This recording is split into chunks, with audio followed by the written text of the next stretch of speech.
আজ ৩১শে মে ঠিক দুপুর ১টা নাগাদ ১৮তম নিবন্ধনের দীর্ঘ কচ্ছপ গতির ভাইভা শেষ হয়েছে। সকল প্রার্থীর ভাইভা গ্রহণ শেষ হয়েছে।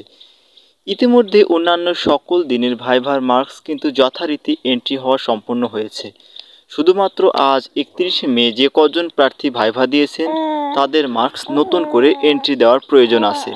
সেটি কিন্তু আজ বিকেলে অর্থাৎ ভাইভার শেষ হওয়ার ঠিক পরপরই কিন্তু শুরু হয়েছে এবং এটি কিন্তু আজকেই শেষ হয়ে যাবে।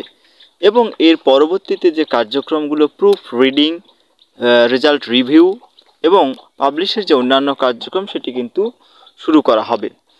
আপনারা সকলে জানেন যে আগামী ১ তারিখে কিন্তু একটি মাওসি এবং এনটিআরসির মধ্যে বিশেষ সভা রয়েছে। সেটা প্রতি মাসেই কিন্তু হয়ে থাকে এবং এই সভায় কিন্তু এবারে সিদ্ধান্ত হবে এনটিআরসির এই ফলাফল প্রকাশ সম্পর্কে এবং আরও কিছু সিদ্ধান্ত আছে। এনটিআরসি চাচ্ছে দ্রুত ষষ্ঠ গণবিজ্ঞপ্তির কার্যক্রম শুরু করতে। সে হিসেবে আগামী ৩ অথবা ৪ তারিখ অর্থাৎ মাসিক মিটিংয়ের পরপরই যে কোনো টাইমে কিন্তু চূড়ান্ত ফলাফল প্রকাশ হতে পারে এবং ঈদের পরপরই একমাত্র বাজনা থাকবে ষষ্ঠ গণবিজ্ঞপ্তির।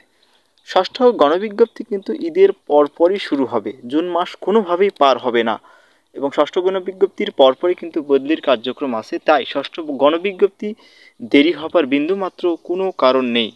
আপনারা যে যেখান থেকে ভাইভা দিয়েছেন সকলেই মানসিকভাবে প্রস্তুত থাকুন। আগামী ৩ অথবা ৪ তারিখ নিশ্চিতভাবেই রেজাল্টটি প্রকাশ হয়ে যাবে এবং এখনও পর্যন্ত সার্বিক পরিস্থিতি প্রস্তুতি কার্যক্রম সেভাবেই এগিয়ে চলছে।